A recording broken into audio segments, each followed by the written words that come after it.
Hi, everybody. Good morning. Welcome to Today. Nice to have you along with us on a very busy Wednesday morning. Yeah, it is. We began with that ongoing chaos playing out overnight on college campuses. Police in riot gear retaking that occupied building at Columbia University, taking hundreds of demonstrators into custody. No reports of injuries. Meantime, a look at these images across the country at UCLA. Clashes between pro-Israeli and pro-Palestinian demonstrators taking place there overnight.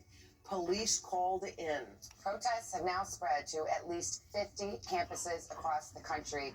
In states like Texas, Ohio, Florida, Indiana, in all, more than 1,300 people have been arrested. And what gets lost in all of the dramatic images and numbers is what's behind the demonstrations. Many protesters calling on their schools to divest or cut financial ties with Israel.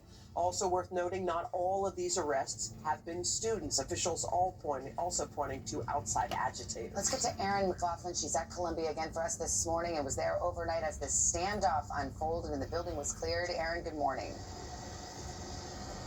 Savannah, good morning. The NYPD says it took them nearly 2 hours to clear Columbia University of protesters.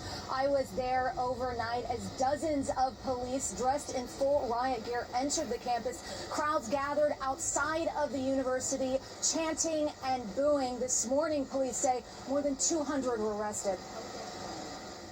Overnight in New York City, a tense drama unfolding at Columbia University. Police in riot gear, swiftly taking back a building occupied by anti-war protesters. NYPD officers using a SWAT-style truck to enter Hamilton Hall by force. The building was very heavily fortified. Police video showing officers clearing the building, eventually taking about 100 people into custody.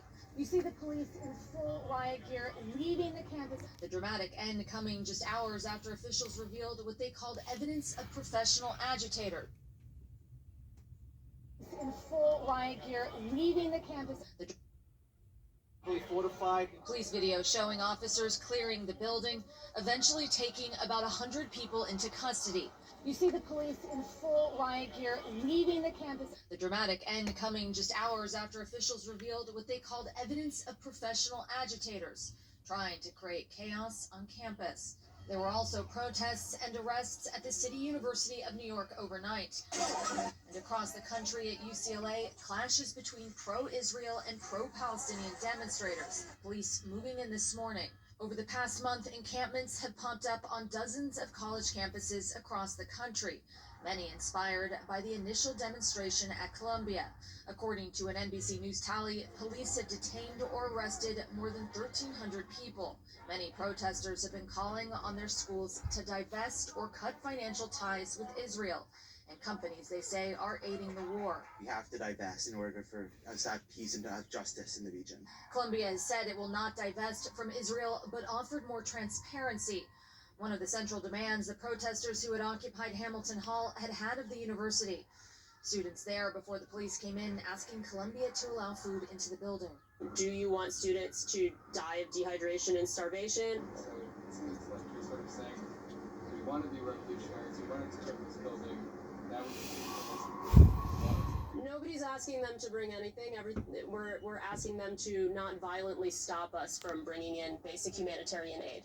As the protests go on, Jewish students at multiple schools have said they felt unsafe. This should not be my number one concern, my safety and feeling overwhelmed by my environment. And now graduation ceremonies are just days away for the class of 2024.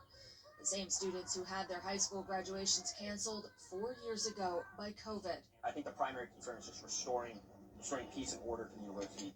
So, Erin, police are still there on Columbia's campus. So what's next there?